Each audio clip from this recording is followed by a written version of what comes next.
Good morning! Welcome and welcome back to my YouTube channel. So, pasensya na, medyo matagal ako uh, nakagawa ng video. Madami nag-PPM. Sis, bakit wala kang bagong upload sa yung YouTube channel, yung mga ganyan. So, pasensya na guys. Busy. You know naman, every Sunday lang ako nakakapag-vlog. Tapos, ilang Sundays na maulan. So, ang hirap gumawa ng video kapag umulan kasi habang naglalakad, saka lang ako gumagawa ng video, di ba? So, yun, update tayo sa mga kababayan natin dito. So, kamusta nga ba ang kalagayan ng mga kababayan natin dito sa bansa nila, okay? Sa bansang Turkey. So, unfortunately, masasabi ko guys na madami-dami ang minamalas.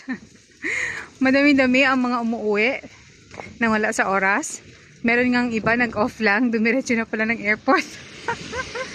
Yung ganon.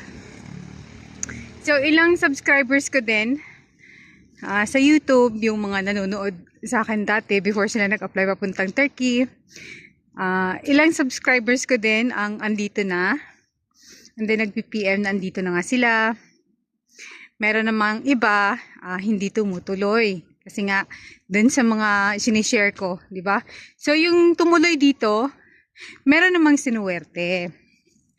Meron ding,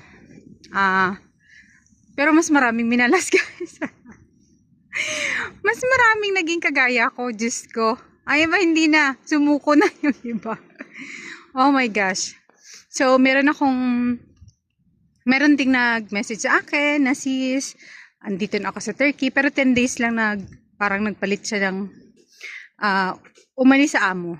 Kasi hindi din kinaya yung ugali. Ugali kasi talaga guys, yung pagod kaya, isang tulog lang, di ba? Yung gutom kaya, inuman lang ng tubig, okay na.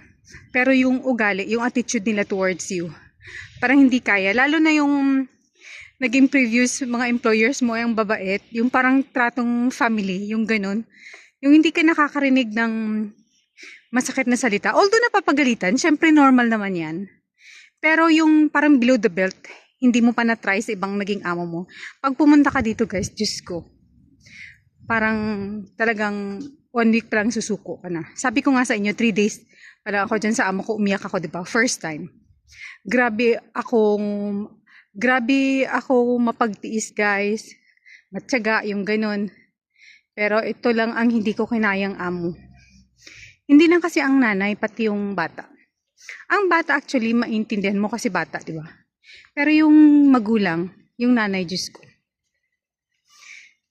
Ilang taon ka na, 50 plus ka na, nakailang helper ka na, hindi ka pa din nagbabago. Ganyan pa din yung ugali mo. Ganyan pa din yung the way you treat your helper, di ba? So, pang-anim na ata ako. Yung ilang taon pa lang yung bata. 5. Kakalima lang. O pang-anim na ako. Imagine. Yung nagpalaki doon sa kanya is 3 years sa kanila. Pero, yun na nga. Nag 3 years nga sa kanila, pero nagkaroon naman nagka-cancer naman. Dahil nga sa stress. Kaya magkakasakit ka talaga dito pag mahina-hina ka. Either mentally or physically. Okay? So, ito yung sinishare ko guys. Ito yung mga kalagayan ng ating mga kababayan dito. Hindi lang ito sa akin, okay? In general. Pero meron namang mga sinuwerte. Yun na nga ang sabi ko, may mga sinuwerte naman. Pero iilan lang guys. Dito pag sinuwerte ka, as in swerte ka talaga kasi mostly naman nag-hire dito ay mga mayayaman. So pag sinuwerte ka sa amo, sobrang galante. Ando na lahat. Mabait, galante, ganyan. Meron namang mabait lang kasi hindi naman ganun ka, kumbaga, hindi sila ganun ka yaman. Kagaya ng amo ko. Hindi sila ganun kayaman guys, pero kailangan nilang magkaroon ng helper. Pero hindi naman sila i-approve dito pag can't afford sila. Mayaman kasi merong negosyo yung amo kong lalaki. Pero in the sense of yung ibang amo kasi dito, yung kailangan 4 ang katulong, 2 katulong, may tagalinis pa, may tagaluto pa, yung may mga yate sila, ganyan. May mga bahay sa kung saan-saan. Kagaya ng amo ko, may bahay sila sa boardroom. Pag nagbakasyon, doon yung bakasyon nila. Yung ganun ba? Pero may mga amo talaga na as in super super duper yaman. Yung pati kaluluwa mo parang kaya nilang bilhin. So yun guys, yan yung sitwasyon ng mga kababayan natin dito, okay? Mas madami yung minamalas kaysa mga sinuswerte. Bakit? Mas madami kasi yung mga ugali dito guys na super duper. Kahit yung mga kakilala kong galing Middle East, mas malala pa daw dito. Mentally abused kumbaga. May kakilala nga ako, 4 yung alaga niya doon, pero kinaya dito, Diyos ko. 1 taon lang yung alaga niya, pero, isa lang yung alaga niya, pero, grabe. Ako din, yung alaga ako, grabe mag-tantrums.